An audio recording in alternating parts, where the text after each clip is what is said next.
Opa! Oi, pessoal, tudo bem?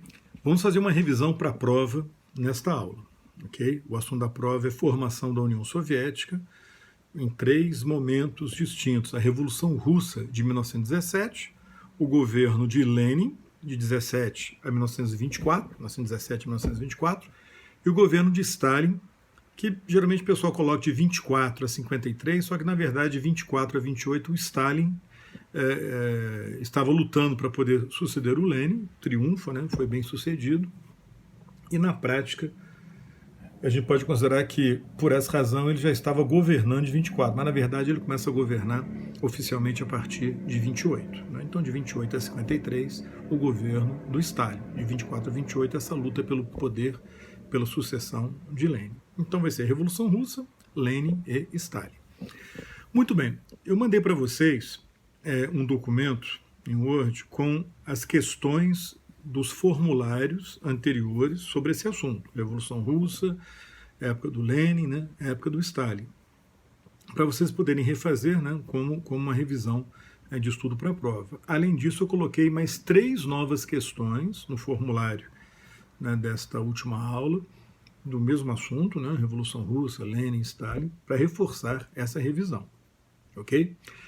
E nesse documento, onde eu coloquei as questões de revisão, eu coloquei como introdução um esquema, resumindo ainda mais o assunto, né, colocando os tópicos principais que interessam sobre a Revolução Russa, né, sobre o Lenin e sobre o Stalin. Tudo bem?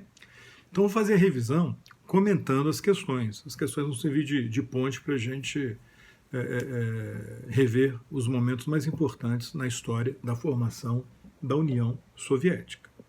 Tranquilo? Bom, olha só. A primeira questão é uma questão sobre a Revolução Russa de 17. Né? E fala assim: foram fatores que contribuíram para a eclosão da Revolução Russa em março de 17. Com exceção de... Só lembrar, a Revolução Russa de 17, ela se divide em 2 momentos. O primeiro momento foi em março de 17 e o segundo momento em novembro de 17. A revolução que estourou em março, ela costuma ser chamada de Revolução de Fevereiro, porque a gente viu que o calendário russo era um calendário atrasado em relação ao nosso calendário. Né? Para eles, o que aconteceu, aliás, para nós, o que aconteceu em março, para eles aconteceu em fevereiro, eram 2 semanas atrasadas. Né? E a mesma coisa em relação a novembro. Os acontecimentos da primeira semana de novembro, para nós, né, que é a segunda fase da Revolução, para eles, esses acontecimentos ocorreram, né, no final de outubro. Bom, aí pegou o nome Revolução de Fevereiro por causa, né, do nome russo, Revolução de Outubro, mas para nós tanto faz, pode falar março, novembro, isso aí vai ser independente. O importante é lembrar que a Revolução ocorreu durante a Primeira Guerra Mundial, numa época em que a Rússia era uma monarquia autoritária, ela já tinha constituição, tinha parlamento chamado Duma, mas o poder estava concentrado nas mãos do imperador, do czar Nicolau II, que foi perdendo popularidade nos anos que antecederam a Primeira Guerra Mundial, em razão do seu autoritarismo, né, da repressão à oposição, que existia legalmente, mas ele criava dificuldades para a oposição poder funcionar, e em razão da ligação dele com aquele Rasputin, né, que era um beato, né, um homem santo ali no cristianismo russo, embora ele não fosse da igreja ortodoxa oficialmente, mas que se aproximou muito da família real, e o cara era um charlatão, era um oportunista, e aquilo queimou muito a imagem, né, da família real, então aumentou muito a sua impopularidade. E quando a Rússia entra na Primeira Guerra Mundial, como a gente viu, embora no início a Rússia tenha tido vantagens em relação à Áustria-Hungria, em relação à Alemanha, para a Rússia foi um desastre. Né? Quer dizer, os alemães foram conquistando territórios russos, a guerra causou uma terrível crise econômica na Rússia, seguida de uma crise militar, que estava perdendo, né, territórios, né, perdendo batalhas, e que causou uma crise política.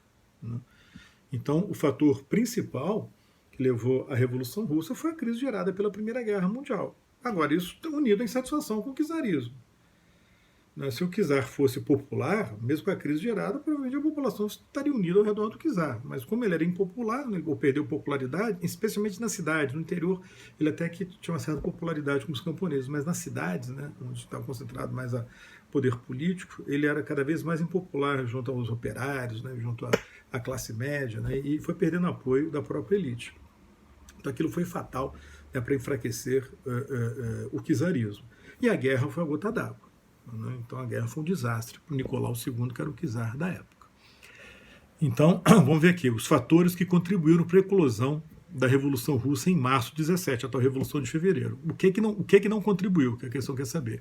Na letra A fala assim, a crise econômica gerada pela Primeira Guerra Mundial. Isso contribuiu, não está certo. B, o motim da guarnição militar em Petrogrado, porque a Revolução começa em março, com uma greve geral de trabalhadores, e os soldados na capital da Rússia, que na época era Petrogrado, São Petersburgo ou Petrogrado, né, os soldados se amotinaram, se revoltaram contra o governo e apoiaram os trabalhadores. Aquilo foi fatal para o governo perder a autoridade na capital. C, a instalação do governo provisório do soviete de Moscou. Não. O governo provisório foi criado depois que o czar caiu, ele foi criado pelo parlamento, pela Duma. O soviete vai ser aquele conselho revolucionário de trabalhadores e soldados que é instalado, sobretudo, na capital, em Petrogrado. Teve outro também em Moscou, mas o de Petrogrado foi o mais importante. Então, o governo provisório é uma coisa, o soviete é outra coisa. Ok? Então, o item está errado. A revolução não foi gerada pela instalação do governo provisório. O governo provisório é uma consequência, né, da queda da monarquia. E o soviete ele vai ser instalado especialmente em Petrogrado. Então a resposta errada é a letra C. Vamos ver o resto. D. O avanço alemão na Rússia que abalou a autoridade militar do czar. Perfeito. O czar foi perdendo popularidade, perdendo autoridade, porque ele era o comandante supremo das Forças Armadas e não conseguia, né, organizar a defesa do país. Isso aí foi fatal para ele perder o apoio dos generais e da nobreza russa. E a crescente impopularidade da família real associada ao místico Rasputin, né, o místico, né, o tal beato lá, Rasputin, que queimou a imagem do czar. Ok? Então a Revolução estoura em março, a Revolução de Fevereiro, em razão desses fatores, mas não porque foi instalado o governo provisório, né, e nem o Petrogrado de Moscou. Uma das características da Rússia em 17, entre a Revolução de Fevereiro e a Revolução de Outubro, foi, então vamos ver, a monarquia foi derrubada em março, na Revolução de Fevereiro. A Duma, o parlamento, criou um governo provisório, composto pela esquerda moderada, pessoal de centro-esquerda, né? Tinha socialistas revolucionários, mas que eram de um grupo moderado, liberais, e os mencheviques foram gradualmente entrando nesse governo provisório. Eles queriam criar uma democracia, uma república democrática na Rússia e, sobretudo, preparar o terreno para convocar uma Assembleia Constituinte, que deveria ser eleita democraticamente, e essa Assembleia assim é que definiria os rumos, né, do futuro da Rússia naquele momento.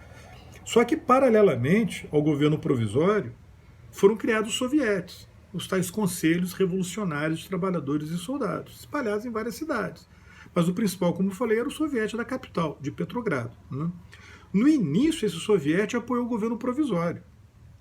Mas, na medida em que o tempo passava, a crise gerada pela guerra piorava e o governo provisório insistia em manter a Rússia na guerra contra a Alemanha, mesmo perdendo a guerra, o soviete foi se radicalizando e foi se afastando do governo provisório.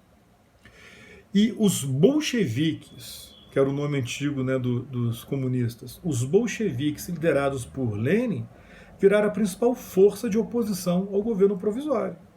O Lenin pregando a derrubada do governo provisório, fazer uma outra revolução dos trabalhadores para iniciar o processo de construção do socialismo. Né? Então o governo provisório foi perdendo o apoio dos sovietes, os sovietes foram se aproximando dos bolcheviques, a guerra continuava, a crise econômica piorava, então uma das características da Rússia entre a Revolução de Fevereiro, março, e a Revolução de Outubro, novembro, vai ser essa dualidade de poderes, governo provisório de um lado, soviéticos do outro, e a crescente tensão entre eles. E o governo provisório se desgastando, perdendo condições de governar. A Rússia foi ficando ingovernável. E, sobretudo, o governo provisório aliás, ele nunca controlou, né, mas cada vez perdia mais ainda o controle sobre as tropas na capital, em Petrogrado. Então, uma das características da Rússia em 17, entre a Revolução de Fevereiro e a Revolução de Outubro, foi a letra A, lá, a dualidade de poderes entre o governo provisório e o soviético de Petrogrado. Quem é que manda de fato no país? É o soviético representando os trabalhadores ou o governo provisório representando o parlamento? A letra B está errado, que fala assim, ó, uma das características foi a contenção do avanço militar alemão no leste, com alto custo financeiro para os russos. Não, a Rússia não conseguiu conter o avanço alemão, os alemães continuaram avançando, tomando o território russo. C. A desintegração do Império Russo, com a independência dos povos não russos da Ásia. Não, o Império Russo ele se desintegrou depois que se desintegrou parcialmente, depois da Revolução de Outubro. Aí a Finlândia fica independente, a Polônia vai ficar independente, os países bálticos também. Mas os territórios asiáticos, né, na Ásia Central, Cazaquistão, Turcomênia, etc., esses territórios não conseguem independência. Então está errado. D. Guerra civil entre o Exército Vermelho e o Exército Branco. Essa guerra civil aconteceu, foi a Guerra Civil Russa, mas ela aconteceu depois da Revolução de Outubro. Foi no governo do Lenin, né, que eu já vou comentar. Então está errado. Não reconhecimento pela Entente do governo criado pela Duma. Ao contrário, o governo provisório criado pela Duma era um aliado da Entente, da Grã-Bretanha, da França, dos Estados Unidos, que entram na guerra, né, ao lado da Grã-Bretanha e da França. Era o governo reconhecido, né, pelos aliados na guerra contra a Alemanha, aliados, né, ou a Entente. Ok? Então está errado, é exatamente o contrário. Por isso que esse governo continuou na guerra, porque dependia do apoio da Entente.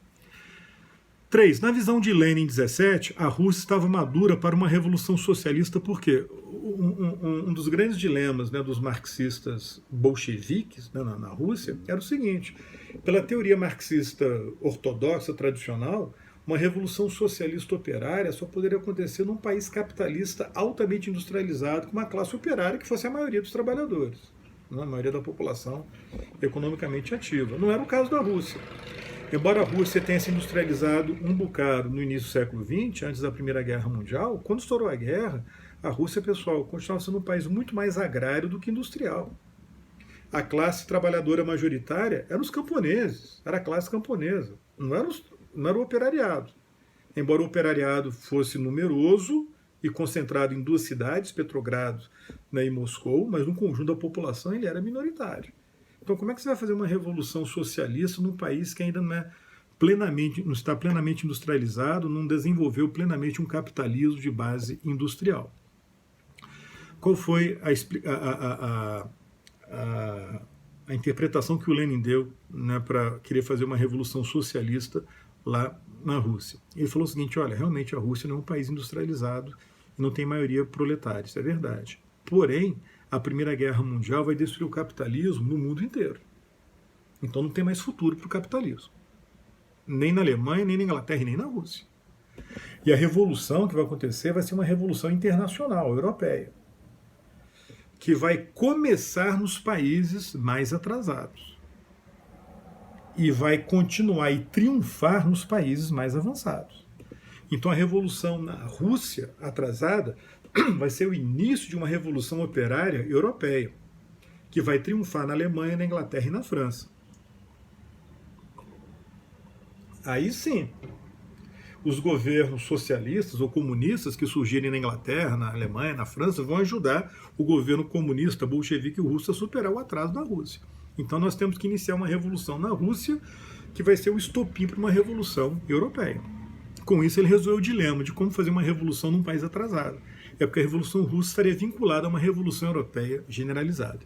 Então, na visão de Lenin em 17, a Rússia estava madura para uma revolução socialista porque ela já havia superado o seu atraso econômico e se transformado em um país industrializado? Não. Ele reconheceu que isso não tinha acontecido. B. A Primeira Guerra Mundial estava destruindo a ordem capitalista global? É isso. A revolução vai estar madura não só na Rússia, mas na Europa, porque a Primeira Guerra estava destruindo o capitalismo. A resposta é B. Vamos ver o resto. C. Os bolcheviques tinham assumido a liderança do movimento camponês? Não, os bolcheviques estavam conseguindo assumir a liderança do movimento operário. O movimento camponês era liderado por um outro partido de esquerda, chamado Socialista Revolucionário, ou Social Revolucionário. D. O governo provisório tinha perdido apoio dos socialistas moderados? Não, o governo provisório era composto por socialistas moderados. Os oficiais do Exército e da Marinha tinham passado para o lado dos comunistas? Não, os oficiais apoiavam o governo provisório. A resposta é a letra B. Pessoal, vou parar aqui, senão vai ficar muito pesada a gravação para eu poder postar. Eu já volto, do filme, tá bom?